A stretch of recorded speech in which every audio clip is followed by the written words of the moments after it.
Hello fellow Ravens. Today we're going to be looking at the TI-84 once more, this time to look at some of the basic functions and how to pair those up with integrals and other higher calculus concepts in order to make faster results, especially on the AP exam. The first thing we're going to be looking at are some tools from the y equals and graphing screen.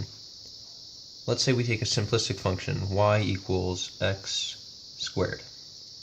We graph this, but maybe the graph we're looking at, the function goes above or outside this graph, or maybe simply we just want to look at it on a larger scale, on a smaller scale.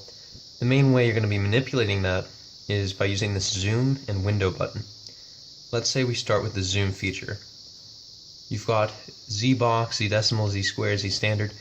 Most of those are simply ways of manipulating the way the graph looks, but the main things you'll probably use from this are the zoom in and zoom out features, which are simply as they say. Zoom in will bring you closer into the function, while zoom out will pull out so you can see more of it.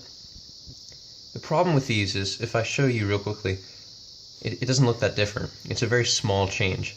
So you have to continually be pressing this and making minute changes. What I find is a lot easier is simply to use this window button, which is just to the left. When we access the window feature, we have an x min, x max, a y min, and a y max. And these are the exact changes, so you can basically manipulate this. Let's say I want to make this graph much, much bigger. I can make this 100,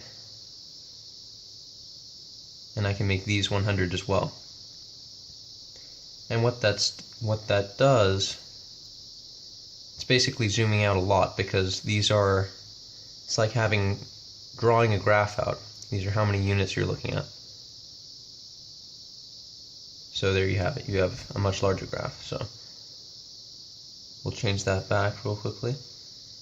The other important features you're going to be looking at from the graph screen are found with the calc button, which, as you can see, is blue here. We're going to press second and press on that trace button. So calc blue above the trace. And these help you with a lot of different things. For this function, we know where the 0 is. It's pretty simple. It's 0, 0 is your main 0. But for other functions, let's say we were to switch this out and take a slightly more complex function. Off the top of my head, let's say pi x over cosine of pi x over 5. So then our pi x divided by 5. We take this and looking at the graph now, it's a little bit harder to see what the x values might be for some of those zeros. So if we don't want to bother with calculating it, one of the fast ways we can do this is go into that calc screen and go to 2, 0. When we hit this, the first thing it asks is left bound. So let's say I'm looking for this 0 here. I'm going to pick a point left of that, and then it's going to ask for right bound, and I'll pick a point right of that 0.